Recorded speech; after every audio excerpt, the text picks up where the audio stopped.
ফাতেমার চোখের মধ্যে পানি ঝরতেছে। নবী জিজ্ঞেস করে, ফাতেমা রে, কেন এইভাবে কান্দো? আমার নাতিরা কই? দুই নাতি না দেখলে আমার শান্তি লাগে না। ফাতেমা বলেন, বাবা গো, আমি কাঁদতেছি কোন ব্যথায়?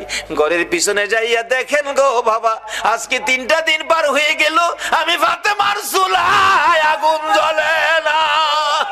আপনার আদরের দুই নাতি না খাইয়া থাকতে থাকতে পেটের খিদার যন্ত্রণায় ঘরের পিছনে গলাগুলি করে নানা নানা কইয়া কাঁদতেছে গো বাবা।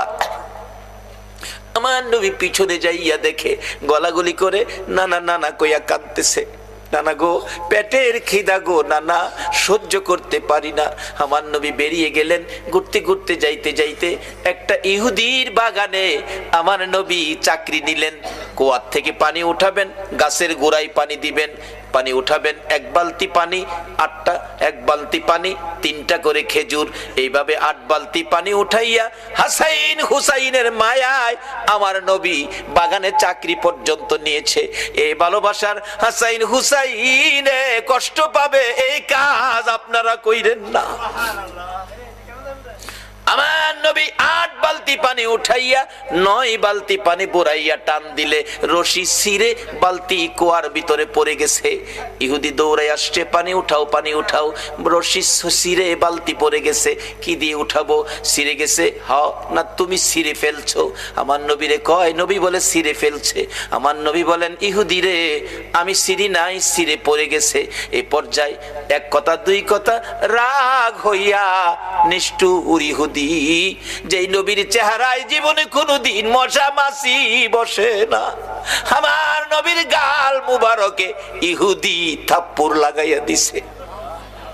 আমার নবী একটা চিৎকার মারছে, ইহুদি রে, পেটের খিদা রে, আমার নাতিরা 3 দিন পর্যন্ত খায় না, আমি রাসূল খাই নাই রে।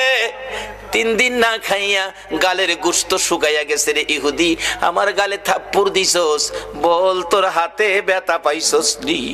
ইহুদি বলেন, কার গায়ে হাত তুললাম গো? আমি মারলাম, আমার জিগায় ব্যথা পাইছিনি। আমার নবী ডাকে, এরে ইহুদি, আমার 8 বালতি পানির বিনিময় 24টা খেজুর দিবি? দেব, দে। আমার হাসাইন আর হুসাইন কান্দে পেটের খিদায়। 24 খেজুর লইয়া নবী রওনা হলেন, চলে যাবেন নাতিদের খাওয়ানোর জন্য। আমার আল্লাহ কয়, জিবরাইল রে, আমার বন্ধুর কানে খবর দে, বন্ধু যেন কুয়ার ভিতর থেকে বালতি উঠাইয়া দিয়ে আসে। জিবরাইল ডাহে, হুজুর যাইতেছেন গা? বালতি উঠাইবো কে? বালতি তো কুয়ার ভিতরে সিরা পড়ছে, কিভাবে উঠাবো? কিছু তো নাই, উঠাবো কি দিয়া? জিবরাইলকে, হুজুর কিছু লাগে না, যেখানে রাহমাত